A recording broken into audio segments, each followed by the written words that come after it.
All right, guys. Yeah, we'll just hang here until Candace shows up, and we'll figure out what the breaking news is all together.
Appreciate y'all's support. Thank you very much.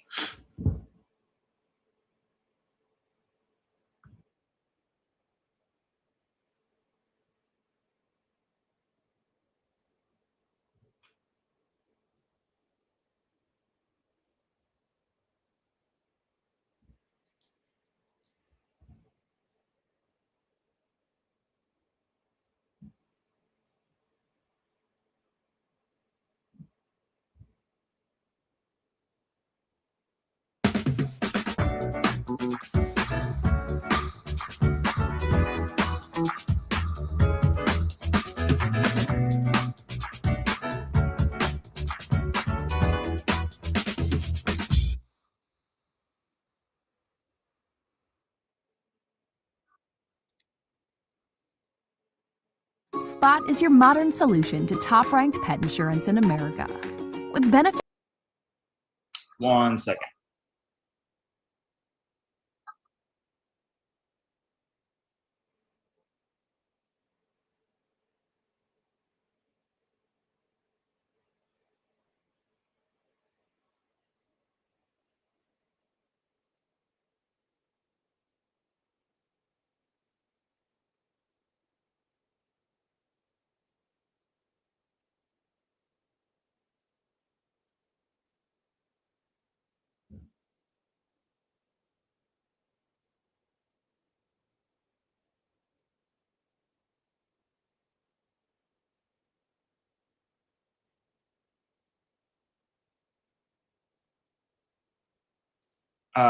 Turned off the.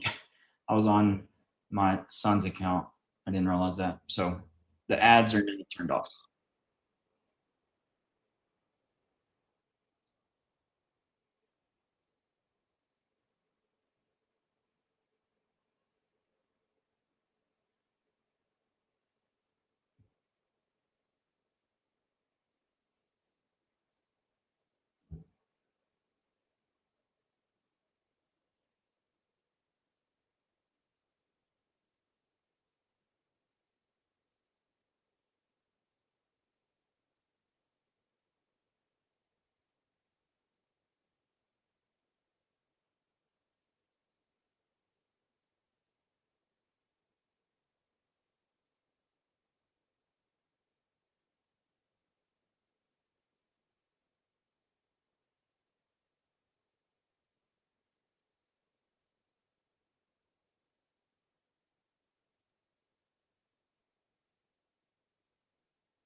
Hey, you guys.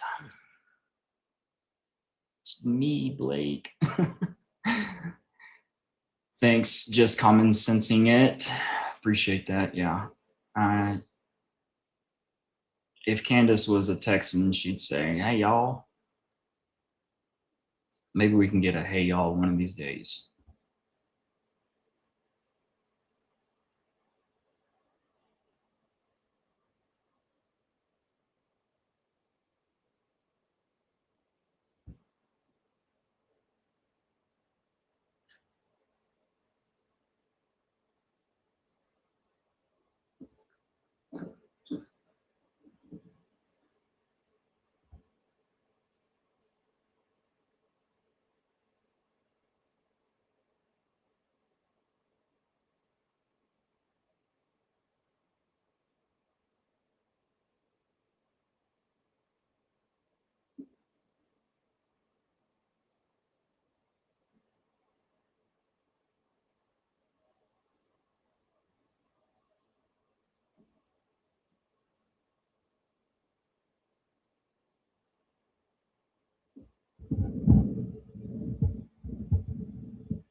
Yeah, I don't even have anything to say because I genuinely don't know the angle in which she's about to attack.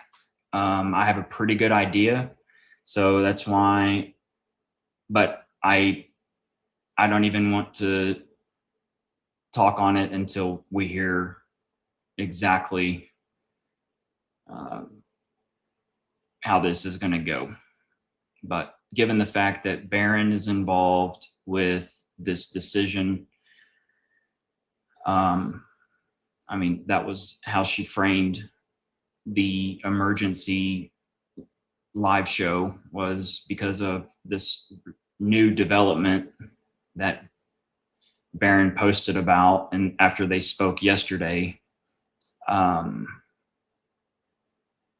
Yeah, so there's definitely a Baron Coleman element to this, but we'll just wait until we know exactly what we're dealing with. I'm definitely on the edge of my seat.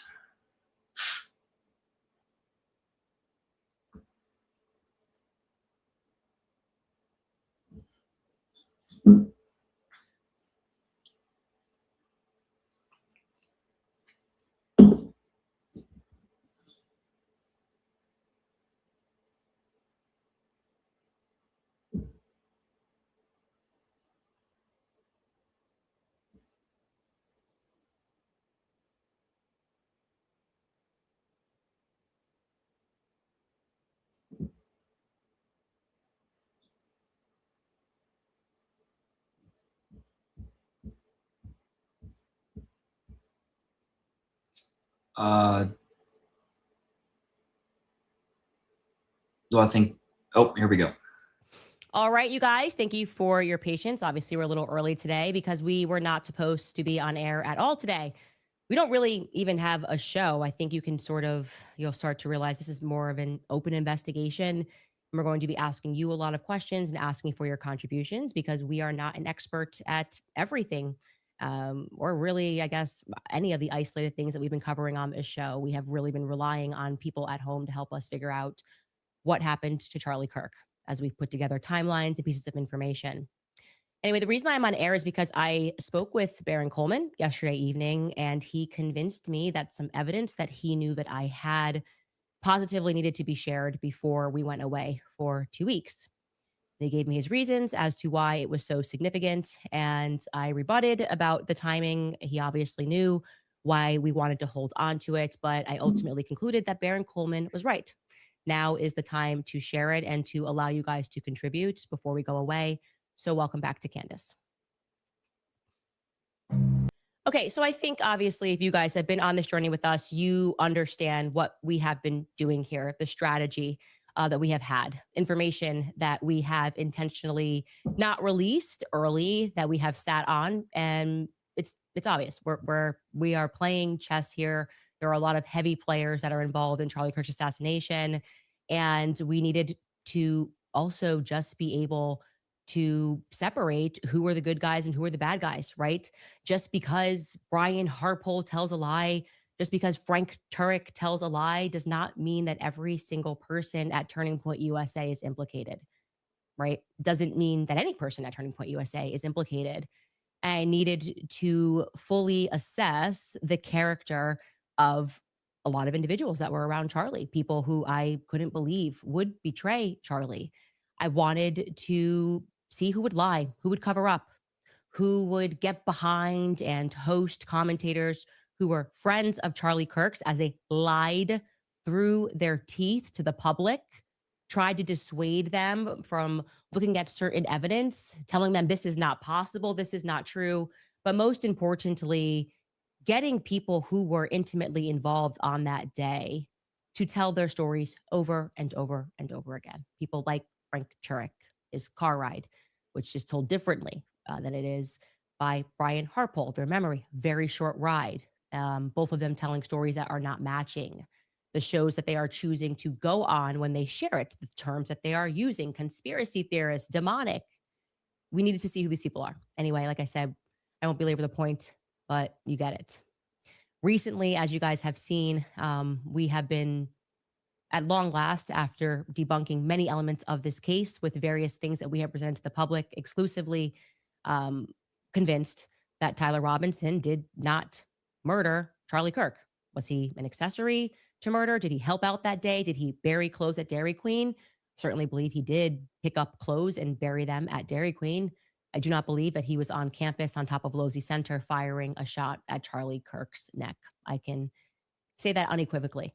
And you saw that we began to reintroduce a theory that John Bray had been working on for a very long time regarding an explosive.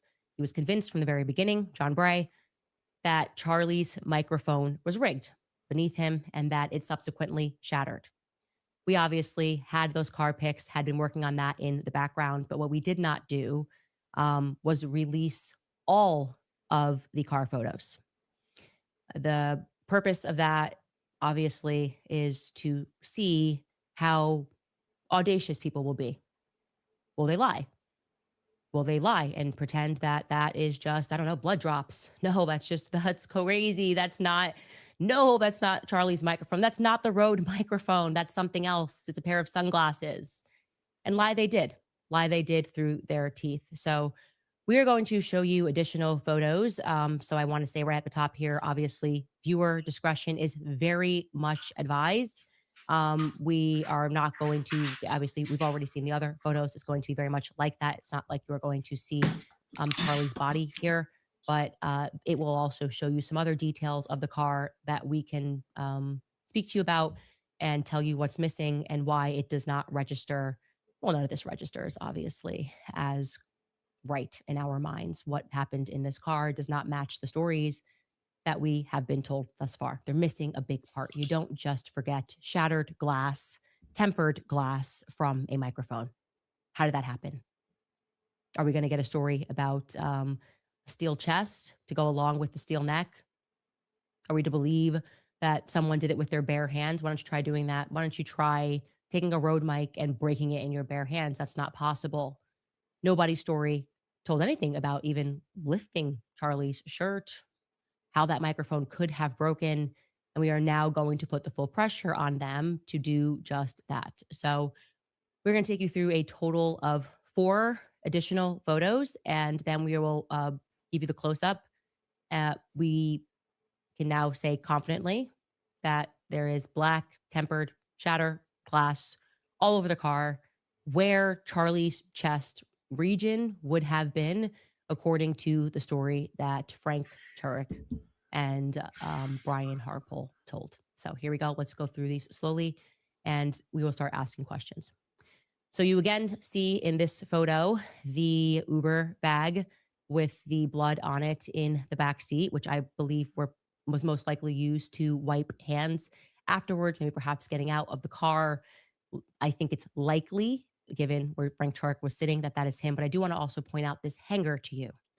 Another piece of information that we have had is that Charlie had his sports coat, his jacket, if you will.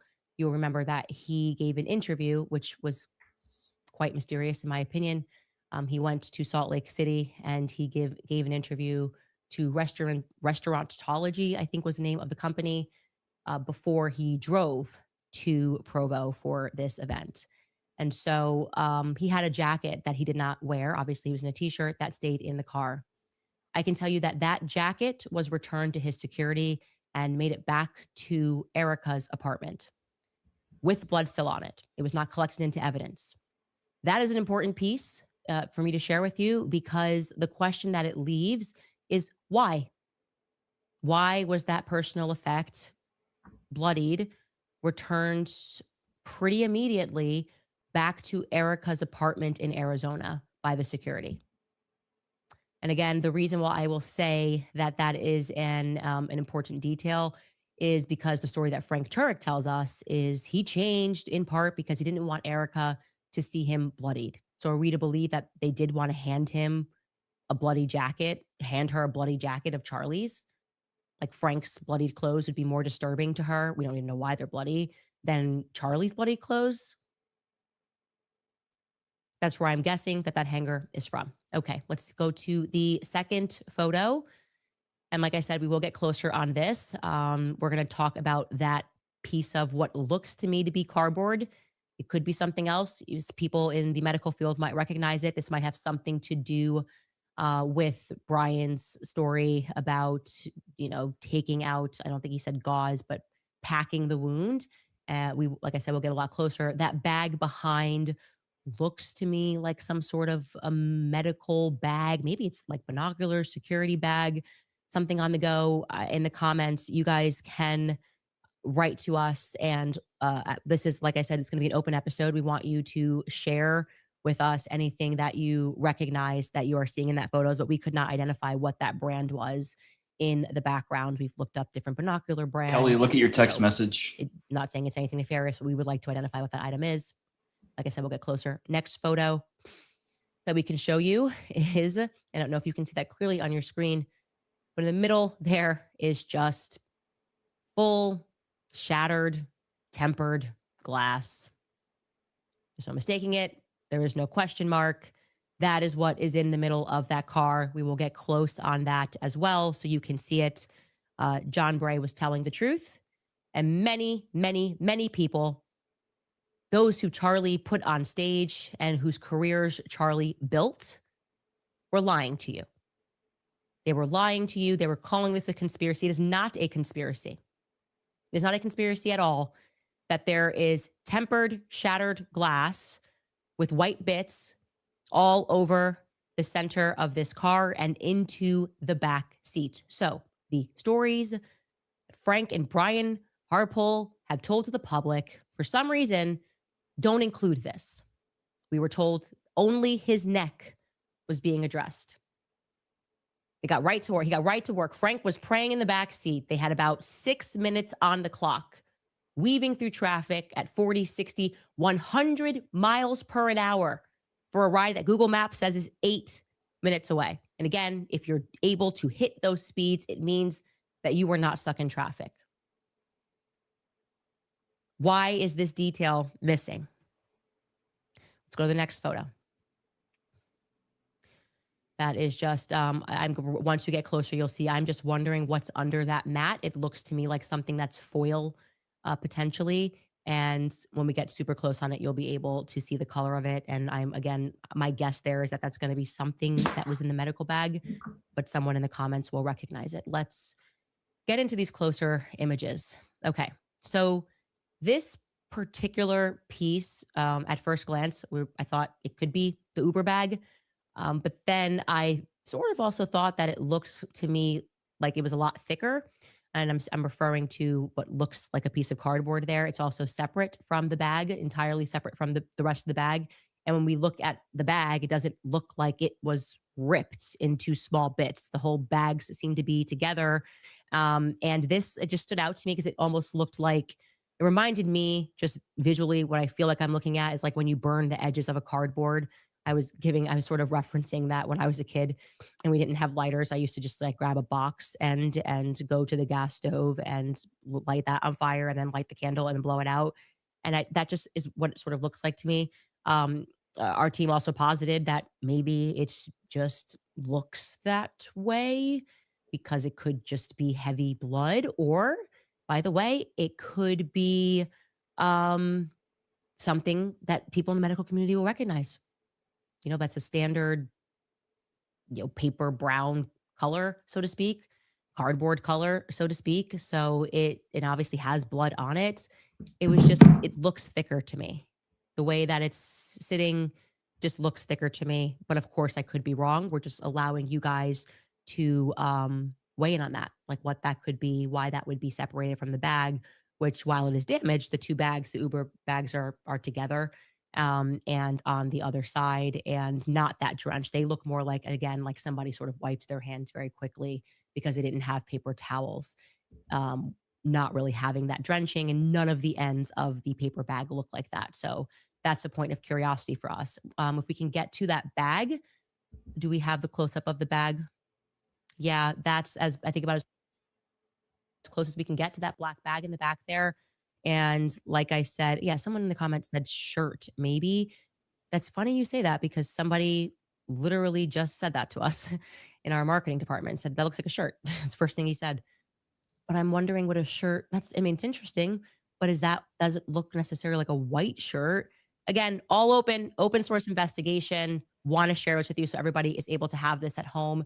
And if anybody recognizes that in the back, and Ash, I'm sure you're monitoring the comments. If we see anything, somebody saying, why is it burnt? I don't know if it is burnt. My eyes just looking at it would describe that as a burnt cardboard piece, thicker in measure, so to speak, but it could also be something that is totally benign and looks that way for some specific reason that makes sense. It's burnt car. Oh, someone is saying that the back of that could be a taser. I thought that too. I tried to look up taser brands because that would be something that I thought for a second, because I did remember that Rick Cutler had something on his back when he was running in there. And I thought it would make sense that he would just throw it off so that he could sit more properly. But it didn't match what Rick Cutler had on him. So interesting. People in the comments, Skylar is saying, is that it could be a pulse force. What'd you say? 402? Okay. I like that. We did think it could be more medical standard. Can you believe how fast that they got that pulled up? I mean, that's incredible. Country in the world. I mean, they've only had the high quality images for how fucking long? Begin to sort through This everything is so that we're staged. seeing. That was our mindset. We were going taser, binoculars, something security that someone had on them. So I like all of these things. Thank you guys so much. And okay, let's get Look how fast your comments are going. Oh, we just saw one. Oh, interesting. thank goodness. I'm just reading your comments out loud. Open source Someone said public taser. I don't know if a burnt shirt would look like that, because doesn't that seem quite stiff, that piece? I don't know. The answer is I don't know what we're looking Somebody at. send me a $500 super chat and then I'll read it out loud. Aha. Oh, Did someone figure it out? Someone in the comments? Oh, Ashley figured it out. santamedical.com. Okay, can you go back to the photo? There we go. Figure it out. gosh. Go back again. Great. That's amazing. So Ash, for like, you couldn't figure it out, and now all of a sudden we're live. You're just trying to be a star right now? If you're trying to be a star, you try to be a star. She's trying to have a breakout moment right now. She probably knew that for weeks. Are they kidding right now? Ash, Like they Ash, literally very good. think they Yes, just that is found this santamedical.com, by and these that comments is that are likely going what that 100 is. miles an So hour.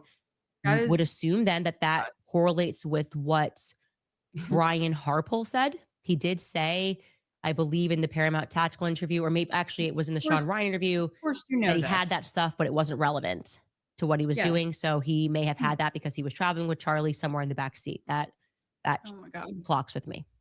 Okay, let's move on to the foil piece that I feel like is going like, okay, so that's under the mat there. That's about as close as we can get to it. Obviously, you get any closer, you start to lose the image. I feel like that's going to have something to do with the gauze or like the hemostatic packing. I Oh don't, my but I God. feel like some medical person will be like, oh yeah, that's what it looks like on the inside. There's like a foil, I don't know, something. I actually was going to go out and buy some of the stuff that he said that he had. Maybe it's wrapped in something. Um, maybe it's a sheet that you put people on. And in case it's sort of losing this image as we're live right now, I want you guys to know that it's almost coppery is what it looks like. There definitely has, I would say, like a coppery foil look to it.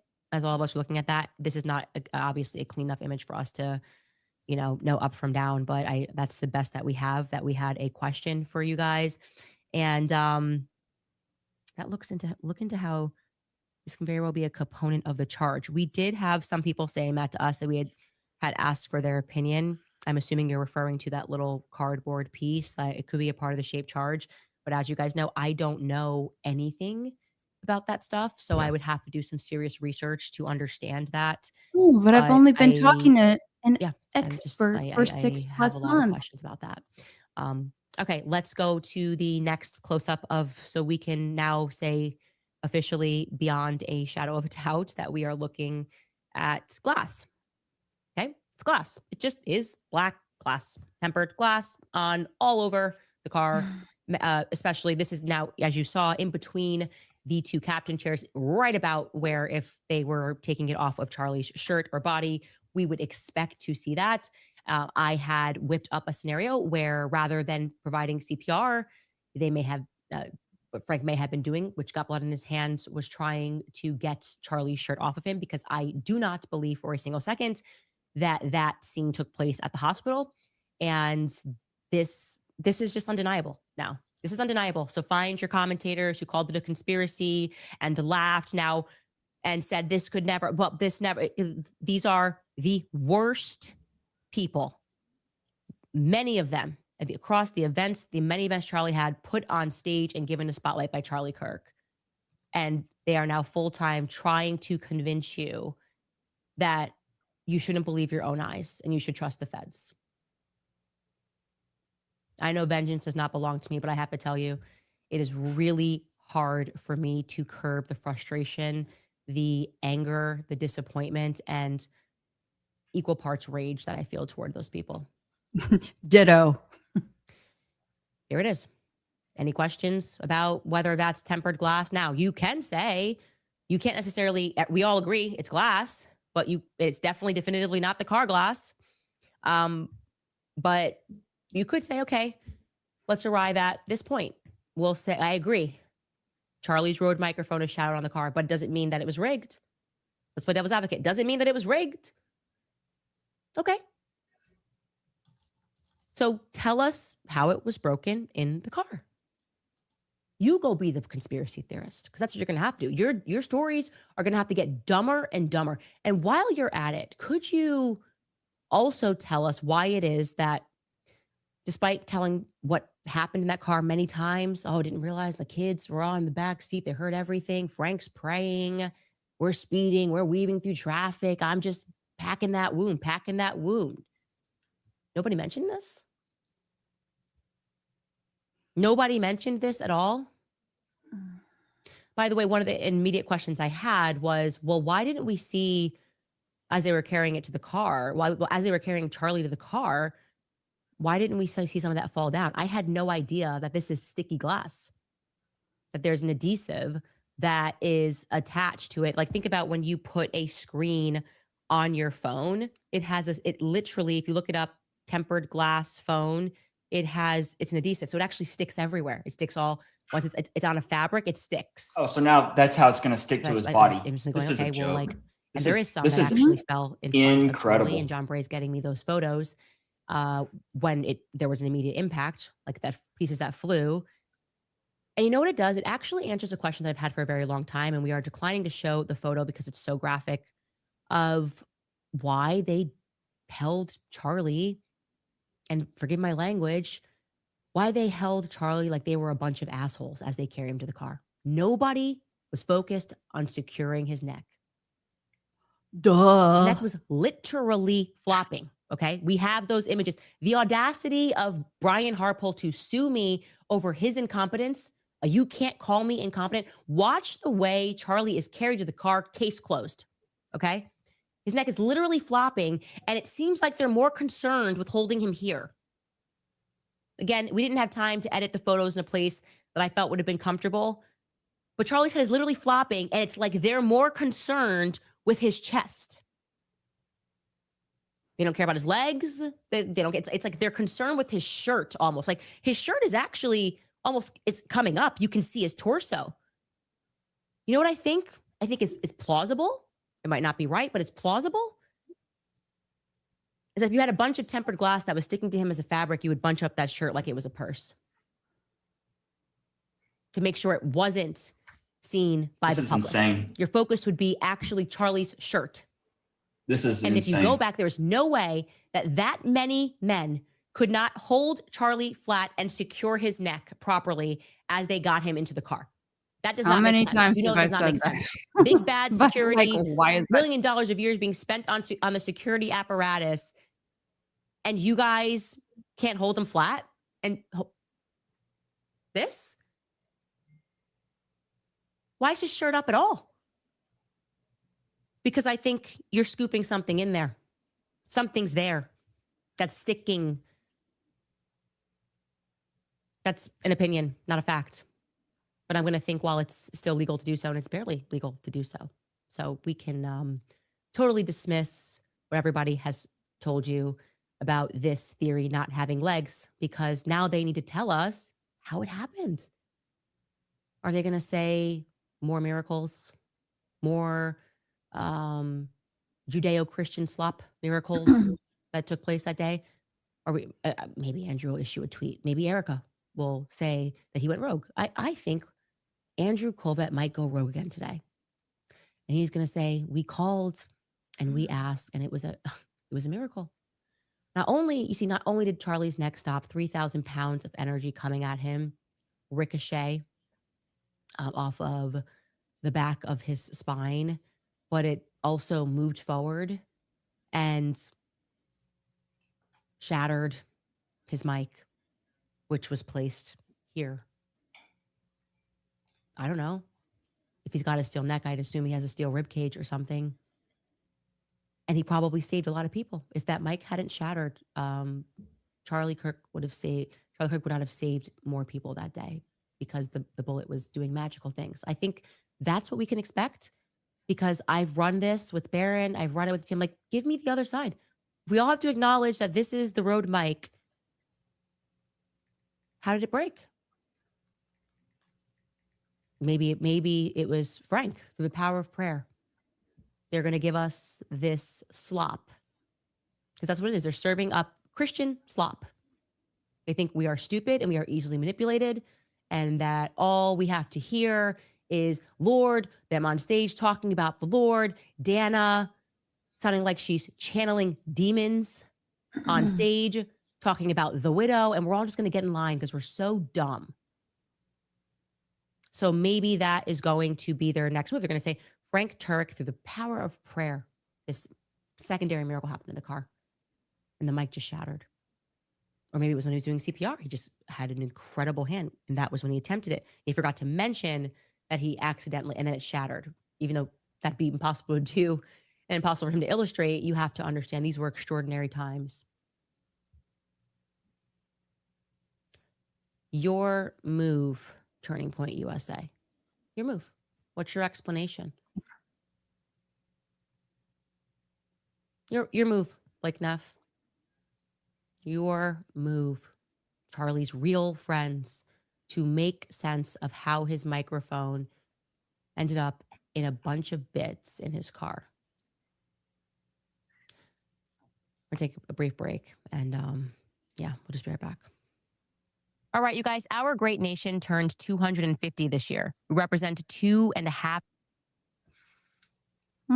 All right, you guys. All right, you guys. I'm sick to my stomach. This is desperation mode for trying to explain how it stuck, how it originated. I mean, it literally makes 0 sense. Anybody right now could go and bust up. I have 3 of these mics. You can bust them up. I will do it today.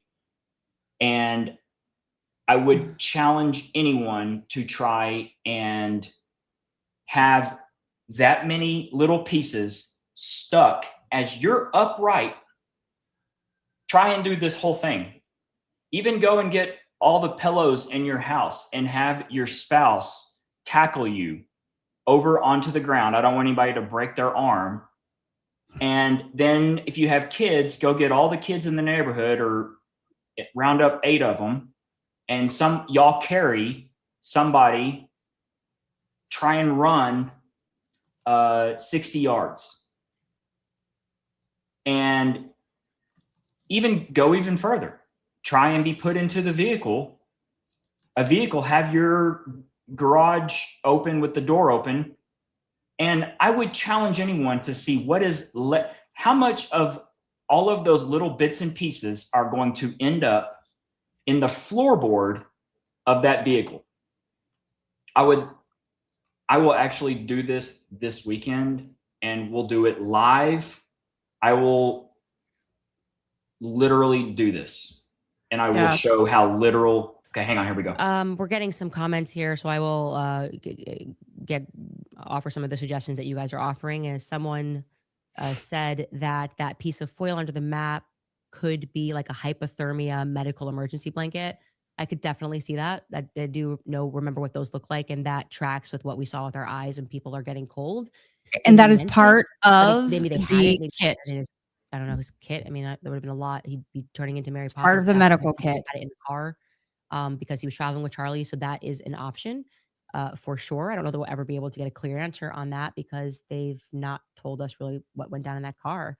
What do you know? They just don't have it. Yeah, and I'm sure they also have it in that like more color, different colors and stuff like that. Definitely a plausibility. Different colors. Yeah, there you go. Could be something like that. Maybe you needed a rainbow one. I am in the process of securing more photos, and there is some other stuff that we know. We've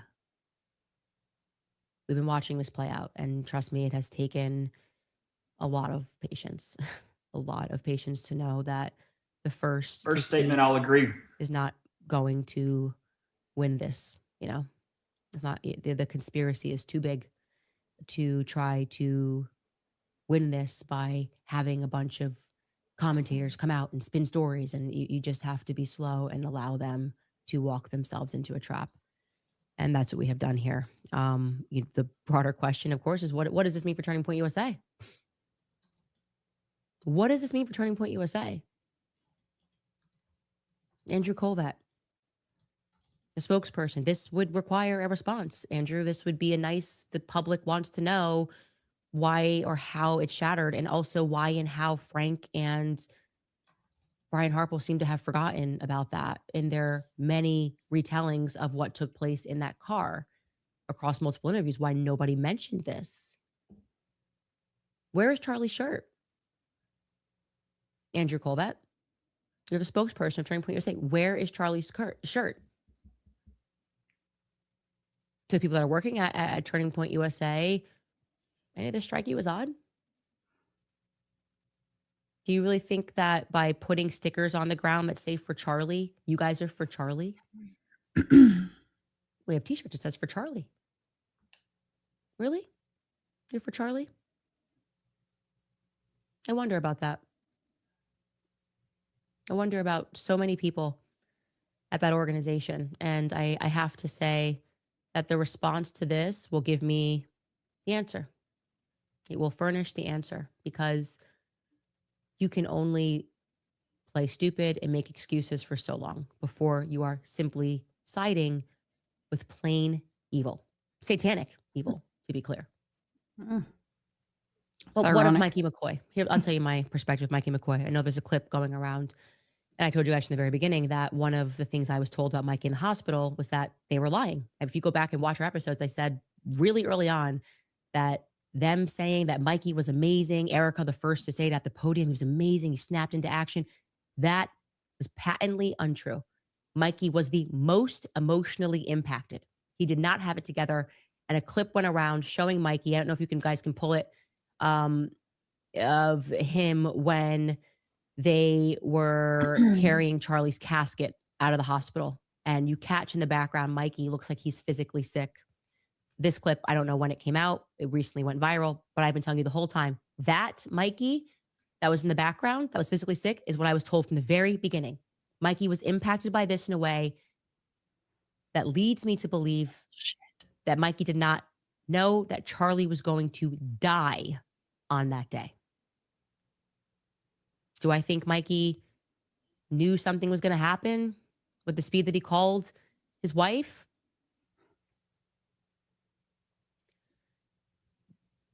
Do I think that Mikey McCoy was prepared for Charlie to die that day? No. I do not believe that. I don't believe that. Not with that reaction, not with what I was told. Mikey had raw emotion at the hospital. Of all of them, Mikey was the most upset. And yet they then all came out and tried to spin a tale that he just like jumped into adrenaline action and was calling the shots. And it's obviously not true. Including his Couldn't even father. hold casket. He was holding his stomach like he was going to become ill. He was ill. Mikey had a soul. Does he still have one now? Are like the meetings with Doug DeGroot talking about investments and what you're going to do? Is that what they're pumping Mikey with right now? Hey, Mikey, you're going to be the next Charlie. We're going to make so much money. Here's the video right here. We're showing you. Look at Mikey right there. The black behind. Look at him. That was Mikey at the hospital, I was told. Yes, I'm white. Not an active participant calling the shots and making things happen. And I think that they pumped him with that rhetoric and those names and adjectives because they were reassuring him in some way. What now of Pastor Frank Turek? Man, I'd love to watch him proselytize right now. Sign me up. You're at a church, he's got the mic. What of him? Can you explain it, Frank? You've said a lot about me. In fact, I received an email last day that you guys knew I was going to be a problem from the beginning. Before I even knew that we were not on the same side, you guys knew we wouldn't be. That's stunning to me. Someone sent me a photo in Arlington that they had made a poster at Charlie's memorial site, one of the many around the country. And they had wrote on the poster, "Don't worry, your big sister Candace will figure out what happened." And the Turning Point staff removed the poster. Sent me the photos and everything. I don't have it for you today because we weren't planning on doing a show. And they saw them whispering and they removed the poster. Yeah. They knew from the beginning that I was not going to get in line with this. And good on them. They were proven correct. That's the smartest inclination they've had since the beginning of this thing, I would say. Of course, the biggest question is, what's that CEO and chairman going to say? Erica Kirk. What are you going to do, Erica? Stage another scene of you crying while you operate behind the scenes, try to take people down, sending out people like you're a queen for them to sacrifice themselves for you, telling lies, trying to make all of the things that don't make any sense somehow register as true.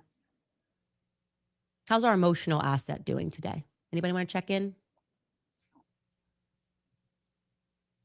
That's a smile I just could not put on following my husband's public assassination. This is controlled Okay, opposition. moving on. She's trying to seem like she's against Erica.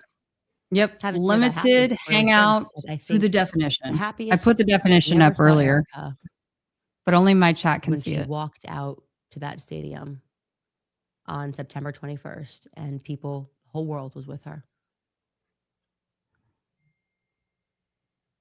Because she thought she had it made. She's been struggling to come up for air since, and I want to be very clear. It is the most important thing to me that no harm comes to Erica. The most important thing. The message, investigating this, she's getting death threats.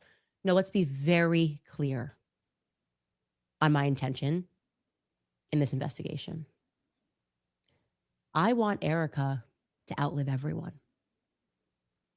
I long live Erica Farnsfay. Death is easy, actually. Death is easy. Living a long life when everybody knows who and what you are and what you are a part of and what you did. Long live Erica Farnsfay. We're going to take a quick break because this is not meant to be a long episode, and then I will get into some of your comments. All right, you guys, it's no secret that right now everything feels so much more expensive. If those daily essentials are adding up on your credit.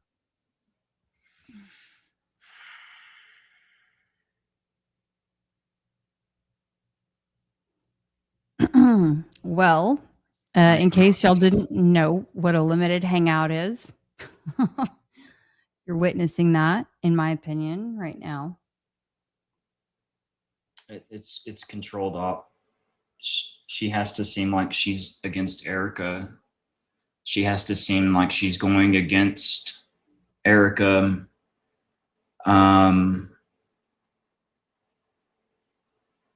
I do not believe for 1 second Mikey McCoy had, like, he didn't know what was going on. Mikey knew everything that was going on. That is called raw, real emotion when it hits you that you're going to hell and you're going to burn forever and ever and ever because you literally partook in the assassination of your friend, your mentor, your boss, and it all just comes absolutely crashing down on you, and you're hanging on to chairs because you can literally feel the pull of the devil grabbing you to take you down to the pits of hell. I do not know why she's flipped on this as well. Why? Because she's framing Mikey, she's trying to, at least, in a different light. And I do not understand it, because you can go back and watch her episodes where it was like for those, it was highlighted how fast he was on his phone, turned and walked away. when it should have been like a day of happiness and Charlie lost his wife, and you go, I mean, lost his life. And yeah. And then you just go, why? How could so much evil happen at something that was supposed to be a happy event? And I don't know. I just think that the best laid plans, people do these sorts of things and commit this kind of evil because they think they're going to take over an empire. That's it. They wanted to take over Turning Point USA. That's what I think. Anyway, but I hope you guys realize now you won't. None of you will have it. None of you will have it. It will burn to the ground. The whole world knows that the story you're trying to spin, despite the celebrity power, the political power, the military power, everyone knows it's horseshit. You do too. Did you really think Blakey Neff, Graham Allen, and Paramount Not So Tactical were going to delude the public into the absurd story that you tried to spin? It doesn't work like that, You tried to direct Charlie's energy. It was too big for that. His energy went exactly where he would have wanted it to go. To the entire world waking up to true evil. That's it. There it is. That's for Charlie. Nobody needed a sticker to make that happen. No one needed a t-shirt. They just needed truth, which is what he committed himself to. And there is maybe the smallest amount of comfort in knowing that he consciously knew what he was doing. He knew he was going to die, and he chose to do it anyway. Like he knew that his death would matter. So none of you are going to have it. Just wanted to let you know that. Anyway, I also wanted to show you very quickly this clip, because it's crazy. This was going viral as well. Erica Erica and God, always at the right moments. Charlie had shared something interesting. We covered Butler, how there seems to be some possible thread here, similar things going on. Did you guys know that the Butler shooting happened on a Saturday? On Saturdays, Charlie turns his phone off. And yeah, on that particular Saturday, he didn't because Erica, I don't know, had another one of these visions from God. Take a listen to what Charlie shared.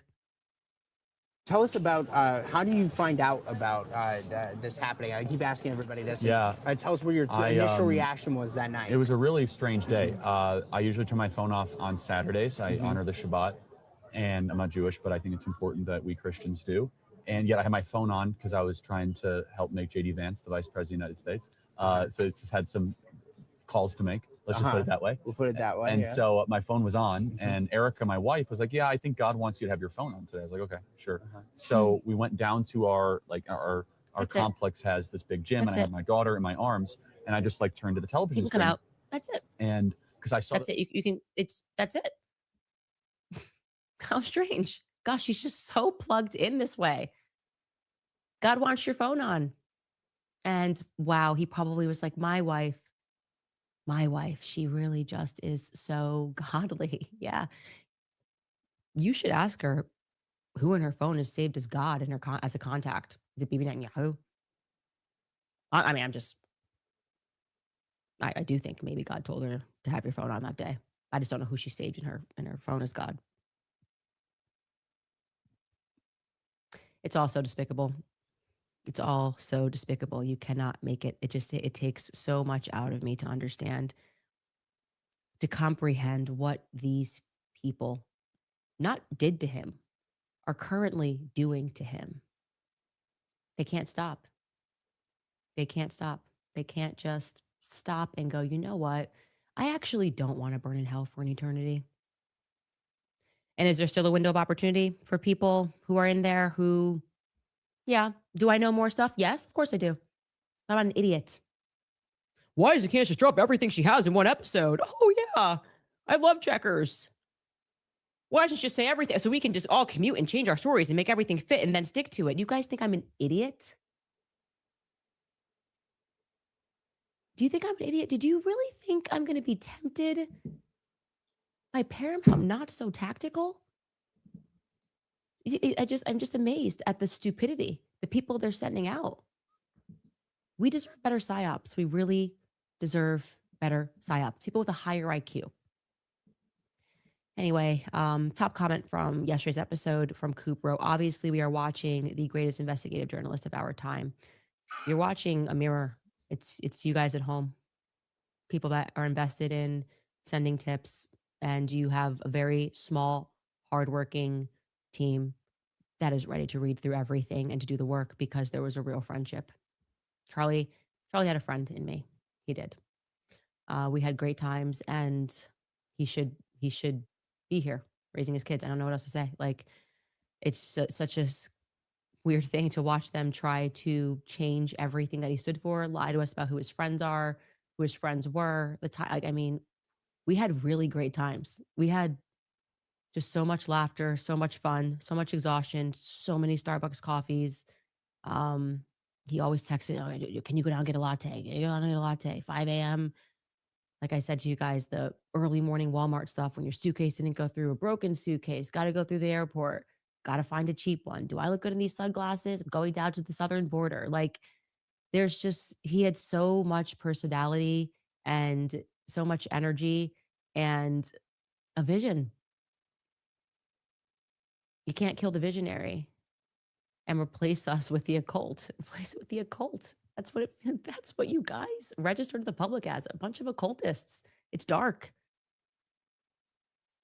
Maybe you can offer money to idiots to take your money who want to sell their soul to the devil, who will work for you and run around and be loyal to you for those reasons. But, everyone has to make their own deals in life. Maddie's comment is, what's always disturbed me is how calm all of Charlie's friends were. Giving interviews in the first few days after his death, there were no tears, no shaky voices, nothing. They gave interviews about what should have been the most traumatic thing they've ever witnessed, like they were presenting the morning traffic report. Charlie deserved better. I will say I agree with you. How I was stunned by how quickly they moved toward acceptance.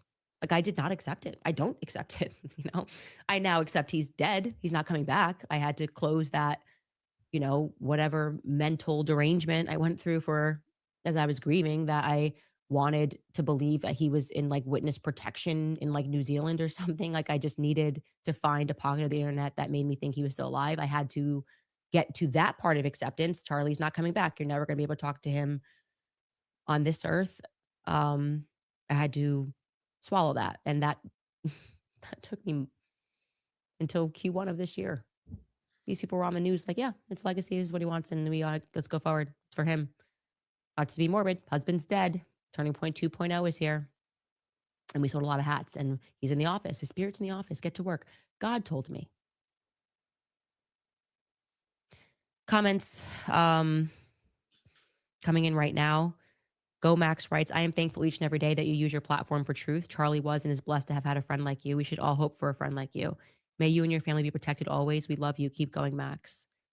We're always protected in truth, all of us all around the world. We are. And I think the partnership of this to see, like I said, every side come together and recognize the evil that was done here and be determined to take risks in their personal lives to get information to me, trusting me with that information, trusting that I will protect them. It's all of you. I mean, people in Romania. There was actually I actually wanted to read this comment. I'm going to grab my phone because Americans, we've been so asleep at the wheel of the evil that our military partakes in. And I've seen so many comments from you guys in former Yugoslavia, in different countries about growing up and your parents keeping you safe. This person actually wrote yesterday, I'm from the Balkans and I grew up there in the 90s. We were young kids and always knew never to talk to anyone that we do not know, especially UNICEF or Americans. The things that are coming out now, our parents knew 30 years ago, and they kept us on high alert. It has come out recently and is public knowledge now how for many, many, many years, women who were pregnant would go into the hospital to give birth. The fathers were never allowed in the birthing suite, so it was the mother alone. The baby was then taken away for quote unquote testing by the doctors, only to tell the mother a few hours later that her baby did not make it. They never got to see their dead baby, just that it didn't survive, is what they were told. Some of these children were found many years later and were part of a trafficking ring. That's what goes on in Eastern Europe, guys. I don't think everybody's going to Romania to help orphans. I just don't. I don't think these people have those kinds of hearts, especially when I watch how much they've lied to us in the public. I believe this user. I've never met this person in my life, and I think they have more truth in them than any of the people who have been handed a mic at Turning Point since Charlie's passing. I don't know. I'm a vibe person. Next comment is from Susie Hill. Susie writes, justice for sweet Charlie. You go get them, Candace, our modern day St. Joan of Arc. St. Joan of Arc is behind me, actually. Got that as a wonderful gift from a dear friend in Italy at my confirmation. And obviously you guys know I chose St. Joan for my confirmation. Joe Filicetti writes, I'm convinced that what they were doing on the ground behind the table, looking like they were handing stuff off to each other, they were trying to get all the main pieces off the ground, and Charlie realized, get him to the car to get the rest. I am now revisiting that footage, and we are going to spend time looking at that as well as we develop the witness tree, because I think John Bray's theory has infinitely more evidence than the story that we have been told by the prosecution, by the FBI, and by the Turning Point USA representatives. John Bray has done tremendous work. I know you guys want me to have him on the show. I promise I will when I get back from break. Vicky Blair writes, I don't know if anyone has said this already, but it is nearly impossible to drive 60, 80, 100 miles and still have the car door open. It seems that it would have cut off Charlie's legs to me. Yeah, I think my, have they ever released, and I need to look into this, I could be behind. I know Barron has done so many episodes and I'm planning on catching up on them, but I know that they said, or rather Brian Harpole said, that they caught a tail. They were going so fast. And so there were police behind them, and the police had reported on the scanner that they saw, like, it looked like a struggle in the car, which could have just been because they're physically seeing Rick. They said the car door was open, so we know that that's true. And like Rick was holding Brian, so that would have looked like somebody was struggling. And if you're a cop, that's what you would perhaps describe it as. But I think that should probably help us map the directions they took, because I heard the grapevine they did not even take the highway, which was right there, and they instead went on back roads. And so, yeah, those those speeds do seem impossible, but you guys are forgetting it's a miracle. Everything that happened that day was just, a Christian miracle being spun by none other than Erica Franzfey. Vicki Blair writes, oh, sorry, I just read that. Jay Beam writes, this will go down in this is the literal only good use of the internet. Oh, I get it. This will go down as the literal only good use of the internet and live streaming, period. 100% Israel incentivized a select few to take over TPUSA, to kill Charlie and to get him out of the way. It's a sense that we all have, but I guess they think they can sue the sense out of us. They can sue the senses out of us. The President of the United States. No one comes for the global ring. No one comes for the kings and queens. I am, if you have not heard, Time's most vile person of the year. There's a lot of people I would put ahead of me on the list. Maybe Jeffrey Epstein even. Am I crazy? If you're going to be the president of the United States and you're going to call someone the most vile person of the year and your options are sitting before you, I mean, that would even be a great time to sell that Tyler Robinson did it. You could say Tyler Robinson. You could say Jeffrey Epstein. But no, he said Candace Owens. Candace Owens is the most vile person of the year. Huh. And just like that, a mirror is lifted up, right? You see yourself in that, Trump. What of the Trump family? No, I think if I'm Andrew Colbert, I placed dumb. I wasn't in the car. If I'm Mikey, I wasn't in the car. I didn't know. Had no idea. No one told us that. We had no idea that that's what happened. I guess they could play it off that way. But now you do know. You kind of have to cover it on his show with his name. It's called the Charlie Kirk Show. Surely you're going to cover it, right? And you guys could then just get answers from Terrell because he's right there. You guys are all in the same building, the Charlie Kirk building, the Feinberg building. You just turn right around and say, hey, did you know this when you guys were cleaning up that like this was never recovered? I think they could get some quick answers for us. Gratefully, the spokesperson. You don't have to imagine or use any conspiracies anymore. They're going to have a solid story for how that mic shattered in the car. Zamet writes, you can't change the world, but you can change your mind. Absolutely. Auntie Leish writes, Mikey knew Candace. He didn't look. He walked away because he knew he couldn't look at his friend die. That is not a normal reflex to an unexpected bang. He would have looked and reacted, not walked away. He knew he just had no power to stop it. Is it possible he thought that it was going to be like a staged thing or something? And then he found out he died. And it was like something went wrong. I don't know. I from the beginning, I have not sensed that Mikey is a purely evil person. I don't get that from him. I think his father is. I don't get that from Mikey McCoy, though. I get someone who was born into, he has an arranged marriage. That's weird. A little Bolshevik princess wife. I don't know. I don't sense Mikey McCoy as being like the rest of them. I think there's just a little shred that still exists in him of goodness. And who knows?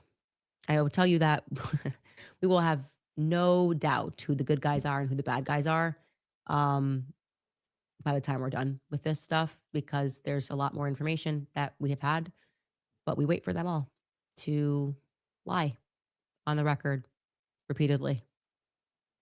Because we even need to know who like the commentators are that betrayed Charlie. Some people I could never look in the face. How dare you? How dare you? Who are you? Who raised you? Money, that's it? Your soul? Your whole soul? Deal with the devil? Satan comes in. He's like, hey, money, riches, jewelry, plastic surgery. You can have lips done. You can have 2 properties. You can vacay down in Miami.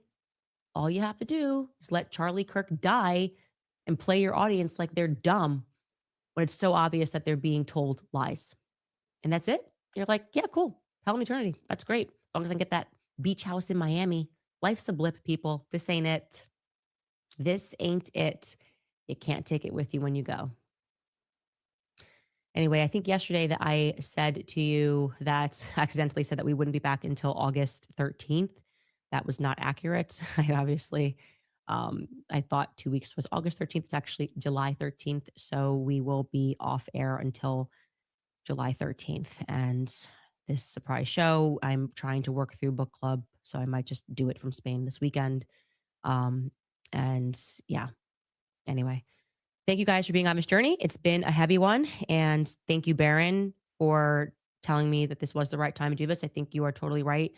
And I just want to say thank you to just all of the YouTubers, like everyone, Coach Colin. I could never say enough names. Nisi, Lionel, Nation. Your guys, I thought I was going to be doing this investigation with Charlie's friends, like the people who were his friends. And I had said to Lionel yesterday that you guys really got me through it when it was really tough to process the fact that these weren't his friends and that I was going to be fighting them. So I just want to let you guys know, like all of the smaller YouTube accounts, like I see your stuff, I see your videos, the people like John Bray, the people who are curious, who have sent in little details. This is all you. Like this, I have a platform. This is not even my platform. Like I will have this platform for however long God wills it. But this investigation like belongs to all of us. And I just wanted to say that like you have no idea how patient you guys have been with me with like the emotionality of dealing with it and sharing the information and letting me know that there was a band of goodness of people who never knew each other that just dug in and didn't let it go. You know, Ian Carroll. I mean, I could go on and on of the people that I am just so grateful of and how everyone has just worked so seamlessly together. And I see you guys even in the comments, like when I was just like, how can I take on this um behemoth, you know, this monstrosity. I feel so small. And of course it's David and Goliath, I guess would be the right thing to say. Like it to really realize that like am I really gonna have to do this alone and not with all of the people who Charlie helped to propagate? That was a tough realization. And Who's gonna there tell her was that a she's particular moment in Goliath? Wyoming where I consciously made the decision that I was gonna do it. Like I was in deep prayer and meditation, and I was just writing like an open letter to Charlie, which maybe one day I'll read when this is all over, but just handwriting it. And I then just sat there with my eyes closed for a bit and really considered what this would mean because I saw it shaping and how much it would put my life at risk and put my family's life at risk and how hard it was going to be. And I looked, I kid you not, I opened my eyes and at the exact moment a bald eagle just flew like just so close to my head. And I just thought it was a sign. I just went like, you know what? I feel like if that's the ultimate symbol of freedom, then maybe this investigation does depend upon our freedom. Like we're getting really close to something very dark in not just this country, as we have seen globally in the West, in particular, and our involvement across the East, globally, there is something really dark. I don't know what's going on with these data centers. I don't know what's going on with Utah. I don't know why they're so tied to Romania. The pieces are coming together, obviously, but we're close to it. And I think we all feel it. And there's an urgency here. And I do think that Charlie died to sort of wake up the world to that urgency, as he said. So I just wanted to just thank all of you guys because you're the reason that we just keep pushing. So thank you. I can't say thank you enough. You know what to do if you guys want to continue to support us. Send us emails, tips at CandaceOwens.com, more tips at CandaceOwens.com. If you know something, say something. It's that simple. You don't need to put your name on it. I have spoken through people how I would deliver the information. I protect people, obviously. Don't want any person to lose their jobs. I have not had that situation happen. And it's, yeah, there's just been so much remarkable bravery, and you could be that person. Secrets make you sick. They do. Secrets make you sick.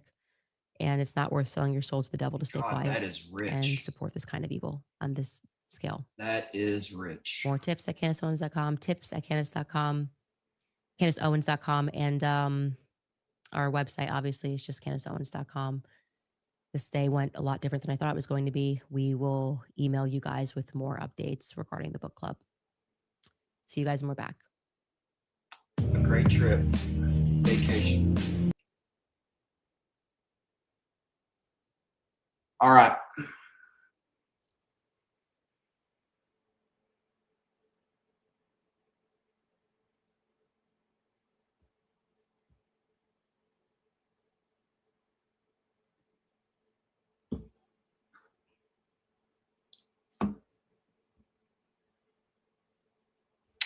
Okay, let's just run through this. I'll make it short and sweet. I have 6 photos of the inside of that vehicle. We are on the fence about, and I don't know what you guys think in terms of YouTube and showing this, or are we going to have to put this up on the website when we drop all of the Egyptian plane logs? I mean, what do we think, guys? I'm letting you, Mark, make a decision here about whether or not, and if we do show this, is obviously like very viewer discretion advice. People have watched crime scenes on the news. Should we, what do you think? You think the one we'll show one of them that's not so gory? Yeah, okay. Which ones of them are gory? I mean, guys, this makes zero sense. This is all theatrical. There's nothing that should have been held on to that is concerning from when she put this out December 17th of 2025. And for her to pretend that she's talking to the control room about, oh, hang on, let's talk about this on the fly. Which one of these photos should, okay, Captain. Okay, yeah. Oh, yeah, we'll do the back row. Yeah, the back row's not that bad. Yeah, the back row's not bad. Okay, we'll put Okay, yeah, I think the back row is probably the best. Like, this is just so you guys know that we're not making up that we have these photos. We have these photos, and they tell a story. And I think it's important to share these photos with people, which I'm going to do. Investigators, when I say investigators, I mean like mommy sleuths and investigators on the ground who have been looking into the story and not accepting the Fed slop. I think it's a good thing. All right, so first let us begin with the photos inside the van. So after a relentless, and I don't want to say like attacks, she's going to frame it that I was attacking her. I was never attacking her. I was just asking about it in a very inquisitive way. And fortunately, I had built a voice at this point to where I kept on asking about the missing photographs. And this, of course, set the groundwork for what she came out and did to me in May.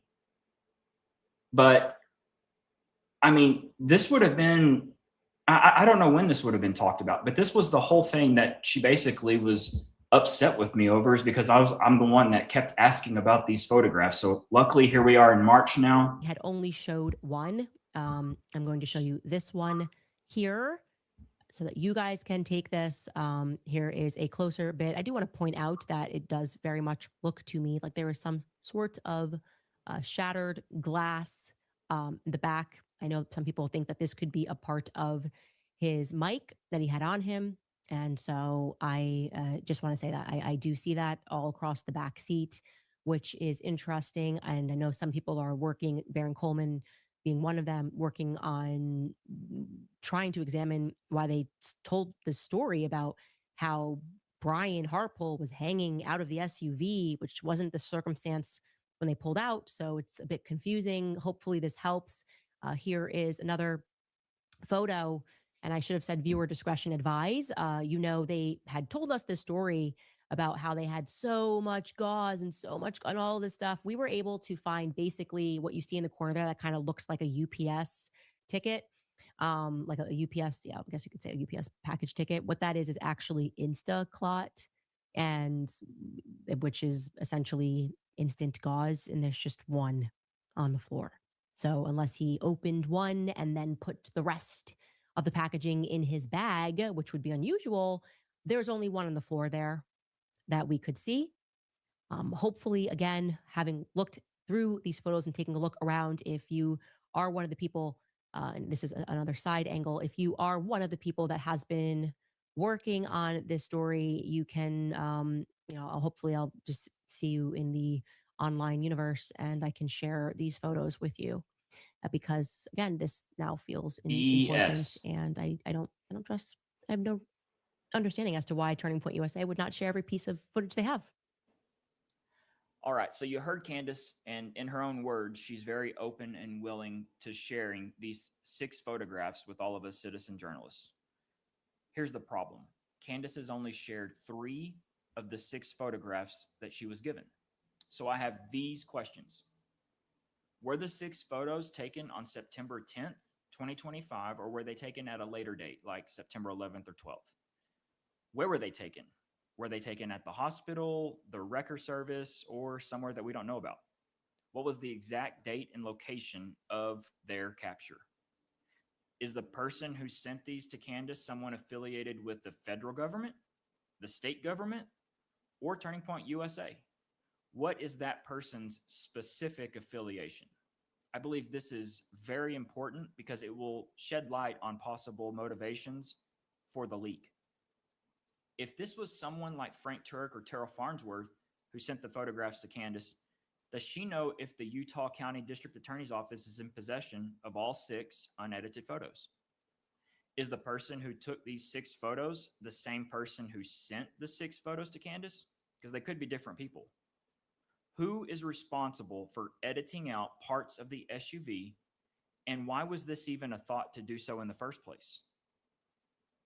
Did Candace edit these out? I believe this is extremely important for her to address because someone deliberately took an added extra effort to concealing something on the 2 photographs she put out in March. And I have one more. This one has not been seen by anyone. And I will warn you before anyone panics, this is very heavily redacted. And it's heavily redacted for a very good reason. I don't want to go into the reason why, but it's very heavily redacted. But I feel like everything that's valuable in this image has been saved. I don't want anyone complaining, oh, he's gatekeeping, he's heavily redacting images. I am. I admit it. But I feel like all of the important stuff has been saved. And really, there's only a couple of important things that I see in here. So let me share this with you. A very heavily redacted exterior of the SUV.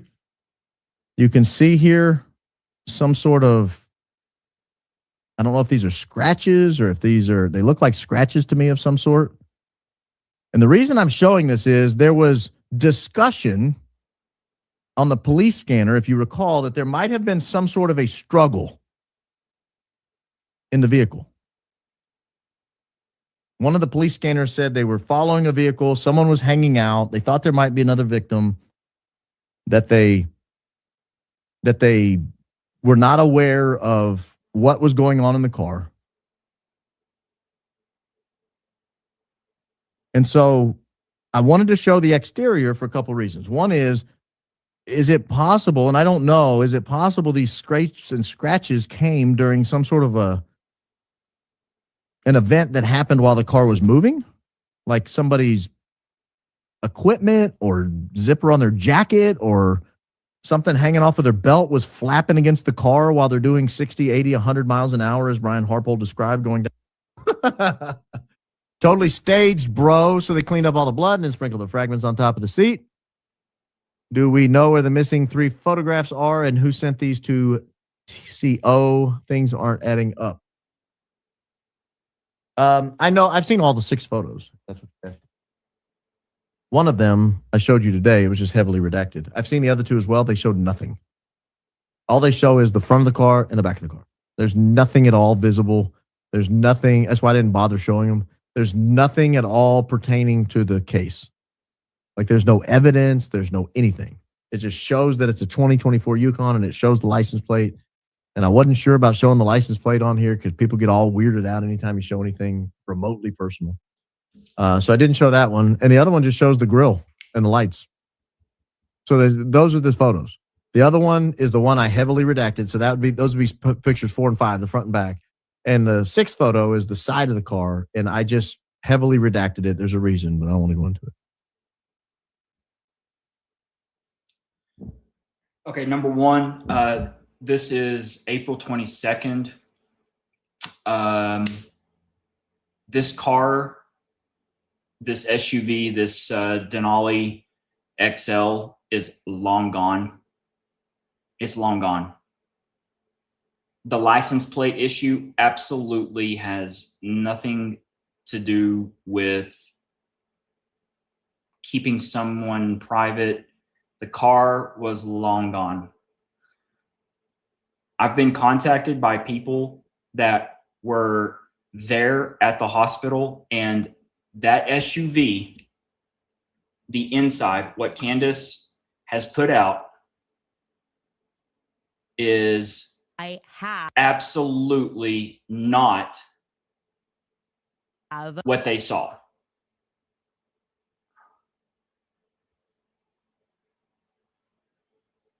Okay, so of course this is on the fly, so I'm just kind of spitballing this.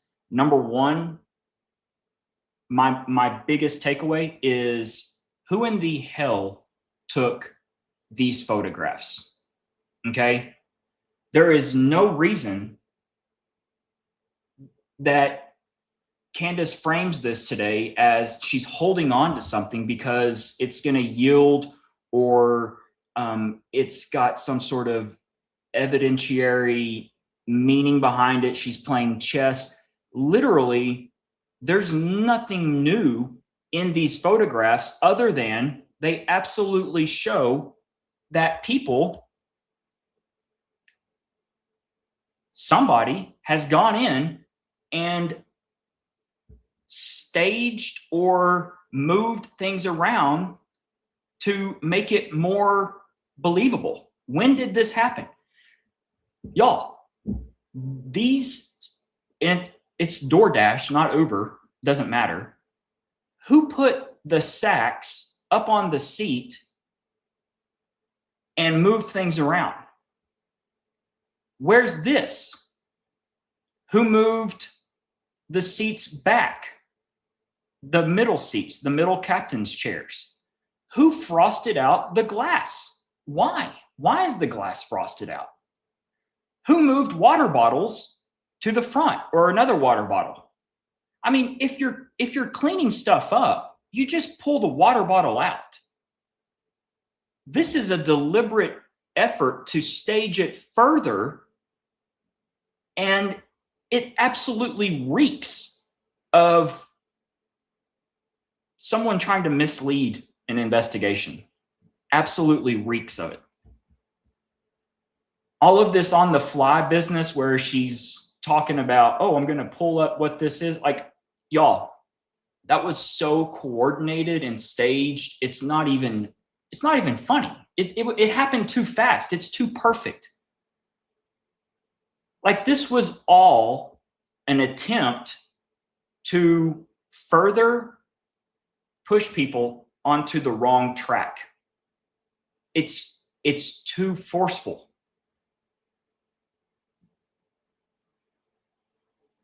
This here, I mean, all of this speculation, they hand out those blankets. I used to real heavily. I mean, you would get these blankets after you finish a race, especially in the wintertime, because they're trying to keep your body heat in, especially after you just finished like running a marathon. They even do it after even a summer race, right? If you're running like an Ironman and you just got through doing a boatload of strenuous activity, like for 8-9 hours at a time, they'll hand it out because you're literally you're just trying to retain as much body heat as you can, because there's sweat and all sorts of things that play into it. I do not know where this is derived from, this little thing here, or what they're trying to say. All I know is that every single bit of these photographs, everything around them, surrounding them, absolutely feel staged and deliberate, almost too much onto the microphone. that is right here. Y'all, the mic is still on his shirt after the explosion. After the shirt comes down, he's got his wound and he goes over. He's holding the mic over here. The microphone is still on his shirt. Okay? There is no way that all of these pieces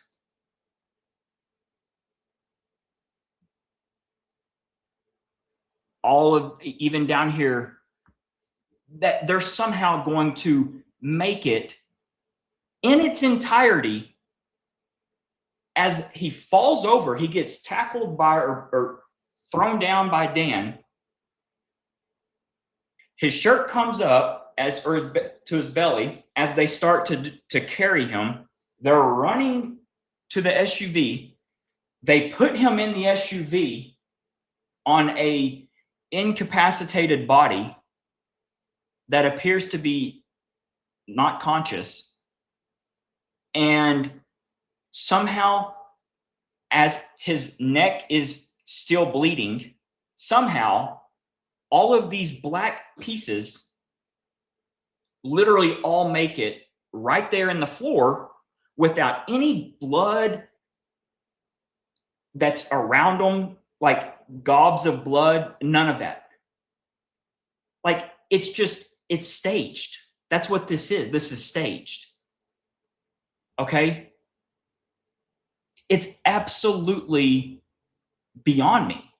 I mean, and these were absolutely taken the same day. These photographs here, well, I mean, they appear to be. We would have to really analyze some of these different characteristics of the DoorDash paper sack to see if some of these, if it's even possible. I mean, again, we don't even have the full resolution photographs. All we have is what is put out through Candace or Barron. I think Barron actually has the full resolution. So we all are just subject to 1080p as we're viewing it on YouTube. I mean, I don't even know if we could double check to see if this gauze package is the same one or if this was done and staged at a later date. We can't tell anything. I mean, who and for what reason would edit out the SUV here? Who and for what reason? There is a tire well right here. There's a rim. There's running boards. Is it because it's not the same vehicle and they know that we're going to find out and know it's not the same vehicle? I mean, we know nothing about these photographs. First it was 6, now it's 10. December the 17th, 2025 is when Candace first breaks the news of the 6. So if these were all taken on the same date, why would she not say 10 photos instead of I have these 6? This is what's the main, it's what the main theory from the microphone is predicated on, is these images that we absolutely know nothing about, and that literal people that had their own eyes on the SUV at the hospital are saying that's not what we saw when we walked by. So how do you square that? I know you certainly are not allowed to ask questions because of this. Why Blake was launching. And I was reminded of it with the Blake Bednarz and Candace Owens thing. I had no idea why Blake was launching an assault on Candace. It's not an assault. I was just asking questions about the other photos that she had never put out. It's not an assault. It's just asking questions. Candace is free to run whatever show she wants to run. She's free to cover whatever stories she wants to cover. She's free to show whatever videos she wants to show. If Blake provides her a tip and she doesn't want to follow it, that's fine. For example, today, Candace said she had paid someone or offered someone a very generous tip, by the way. I don't offer $10,000 tips. My family would panic if I did such a thing. My wife would panic. Mrs. Coleman would be beside herself if I offered a $10,000 tip to somebody. But Candace is very successful. She wants to offer a $10,000 tip for a video. That's her fault. That's her business. Not fault. Maybe. But she offered a $10,000 bonus to somebody who would bring them a tip on a particular issue. Fair enough. Now, let's say she got the tip. Let's say she gets the video in-house. Is she obligated to show us the video? No. Is she obligated to show us the video? No. No. It's her show. She can show it or not show it. It's irrelevant. She can show it or not show it. It's irrelevant. She's not the government. You don't have a right to FOIA what's in her folders. You don't have a right to demand she show you something. She's not the government. You don't have a right to FOIA what's in her folders. You don't have a right to demand she show you something. Let's say the tipster gives it to her and they put it on a condition. I will give this to you to satisfy your curiosity. If you still want to pay the $10,000, that's fine, but you can't play the video. You can only describe the video. You can only describe the video. She has to make a call. Is she willing to pay the $10,000 under those circumstances? And if she does pay the $10,000 under those circumstances and chooses not to show the video because she's honoring her promise to the person who provided the video, that's not my business. It's not your business. It's not anybody's business. It's her business. That's not my business. It's not your business. It's not anybody's business. It's her business. It's her show. Okay, so this is where we're at, guys. Is we're not allowed to really ask any questions of any of this stuff. From literally, and I've talked about this till I'm blue in the face. She's driving the bus. She's driving the bus, and whether you want to be going as a student where she's driving, I mean, it doesn't matter, because this is the main talking point, or she's the one that pushes out what is going to be the main driver, rather, and you just have to deal with it. So this is something that we're all going to have to come to terms with, or I think if enough people push back, then maybe we get somewhere. But I mean, just little old me being a pain in the ass, I mean, it's not gonna cut it, sadly. I do not see where of all of these photos that were released, how holding on to them yields any sort of advantage over the investigation whatsoever. And that's how it was framed today, was that holding on to these, you know, her reasoning behind holding on to them is because you don't want to show all of your cards, as we're now in the 9th going on 10th month of since Charlie was taken. So I really don't know what to make of it, other than this episode today was absolutely to lay out the fact that there must be a lot of pushback on all of these pieces here and in the back floorboard and like here and here. All of that was, maybe she was catching wind or catching a lot of heat from other people. I don't know kind of how that whole thing, like how she measures pressure. I'm just speculating on this, but it seems to me that this was to lay out the adhesive, that somehow all of these pieces of black were somehow stuck to his body. Yet when he gets into the SUV, that adhesive disappears, goes away, loses its stick. I don't know. And then somehow it falls into the floorboard of the SUV where it's extremely benign. I'm very concerned about, even more so today at 4:30 here in Texas, over these additional photographs that just appeared, because once again, we don't know anything about them. We don't know who took them, when they took them. Have they been passed off like this was done by so-and-so with the state of Utah given to so-and-so at Turning Point, and then so-and-so at Turning Point sent them to Candace? We don't know anything. We don't know why the running board, why is the running board important? What are you going to hide from the running board? What are you going to hide from the tire? What are you going to hide from the wheel? I mean, it makes absolute zero sense outside of the fact of, more than likely, this is not the SUV, and all of these photographs, all of this is absolutely staged.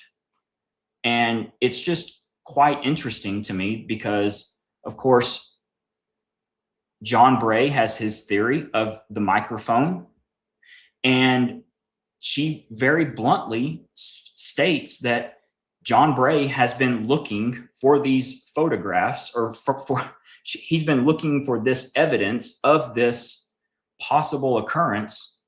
And then all of a sudden, bam, these photos pop up in December the 17th, 2025.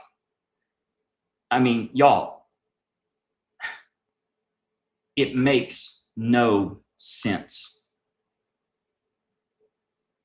And we're dealing with intelligent people here.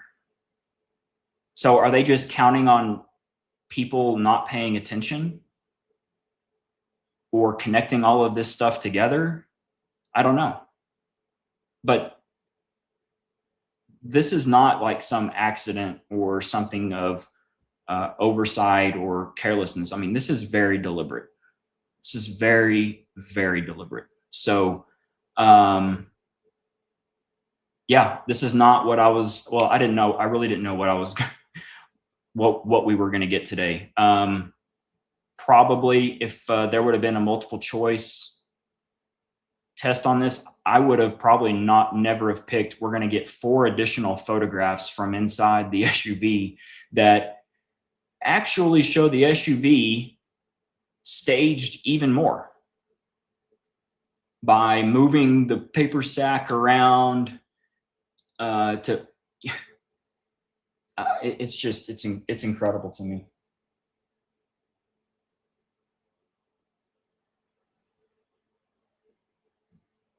Absolutely incredible. Okay.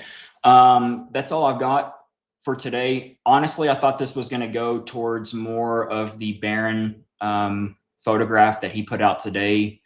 But I have a sneaking idea where this is going, so we'll just wait and see. But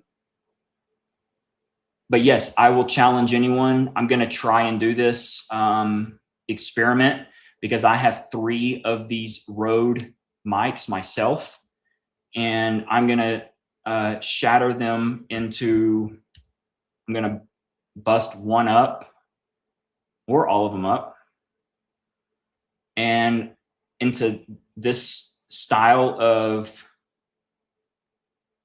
or not style, but this size of fragments. It would be absolutely impossible. I mean, I want everyone, this is another thought. I want everyone to think about just what would have to take place in order for all of these pieces to actually get to the size of these little pieces. Something drastic has to happen. Like there has to be something inside of it that explodes, or you have to take a hammer, which is what I'm going to have to do, and just beat the shit out of it in order to get to pieces like this. Well, we know that there was not anyone there beating the shit out of Charlie's shirt as he's wearing a Rode mic with a hammer. So you have to go with the explosion part of it. Shaped charge is inside this thing.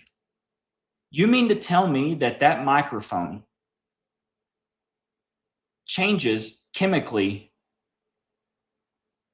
that drastic, and that somehow all of the pieces magically stick to Charlie's body after it undergoes this sort of chemical and reaction change? Are you kidding me? I have a bachelor's degree. That's it. I am not some super uber smart person. Okay. And I can sit here and look at this and be like, bullshit. Bullshit. There's no way that all of these pieces are going to be busted into that size of fragments and somehow all remain local right here and then just magically fall out of his shirt as he's in the SUV. I was born at night, but I was not born last night. You're going to have to do harder. You're going to have to try harder. But this should be the question that we're all asking.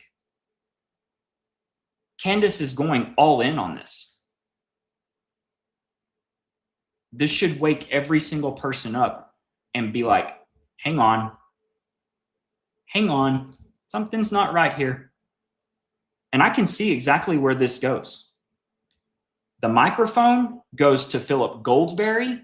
She's already connected the dots with Philip Goldsberry and overseas with other ties to other countries, including our most favorite ally. And all of a sudden, this thing is tied up where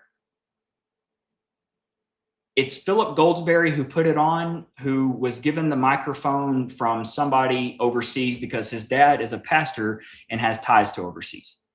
I've got news for you. That will never go anywhere because it didn't happen. So this is a desperate attempt because they, and I'm using this very loosely, the people that did this to Charlie and who are assisting in the active cover-up, trying to land this airplane that's on fire, like it's declared emergency. They're trying to land it the best way possible.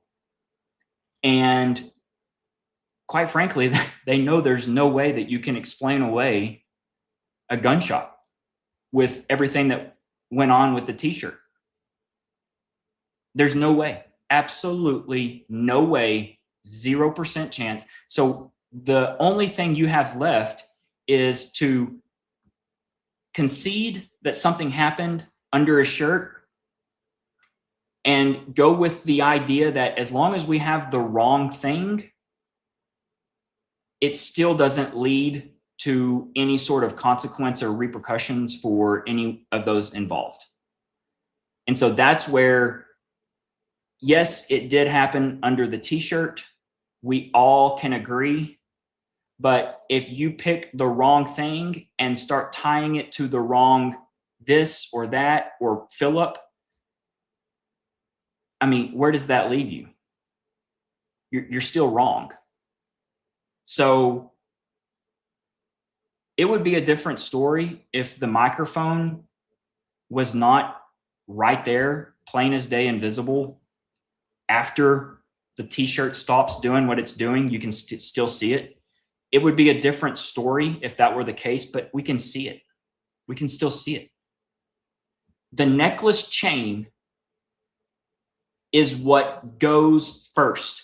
The very first thing in the sequence of events, from as Charlie lowers his microphone and the detonator is squeezed, the first thing is the chain of the necklace. Because I believe it failed. The clasp failed as it's being detonated. There is a reason to this day, no one will talk about the necklace.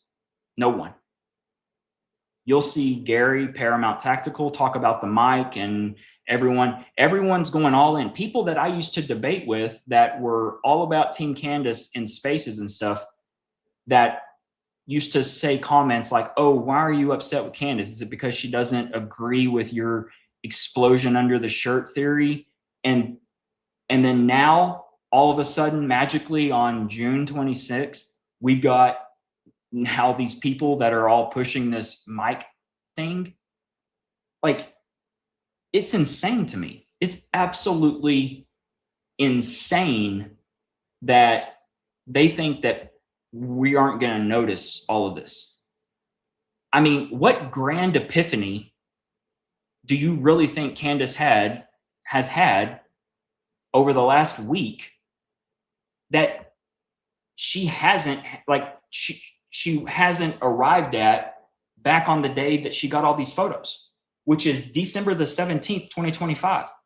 Me and John Bray have been around since those exact same dates. What happened? We're literally talking over 6 months. 6 months ago. Is it because the theory of the explosion under the t-shirt has actually like really, really gained traction and she has to now kind of pivot? I don't know. To me, I think so. So this will be interesting to watch as it plays out. But to me, this did not do any favors at all whatsoever. It actually raises more questions because I'm looking at somebody literally moved shit around in that SUV to stage these photos.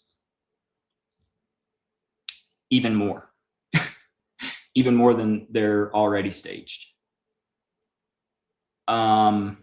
So yeah, I would challenge anyone. You don't even have to bust up a Rode microphone. Get something that's plastic. Get a hammer, bust it into a bunch of little pieces, and see if you can go through anything remotely close to what happened to Charlie as he goes off to the side. He's being flung down by Dan Flood. See if you can get all of those pieces to stay. I think you'll be surprised. Actually, I don't, because everyone is actually really smart. The person is extremely smart. People in a flock that blindly follow like sheep, like a flock of Candace's sheep, those people are stupid. The person is smart. So we have to rely on the person to have intelligence here and not follow what the sheep are doing. Be smart. I mean, this is obvious. This is obvious, y'all. All right. Thanks for watching, and yeah, I hope y'all have a good weekend. That's all I've got.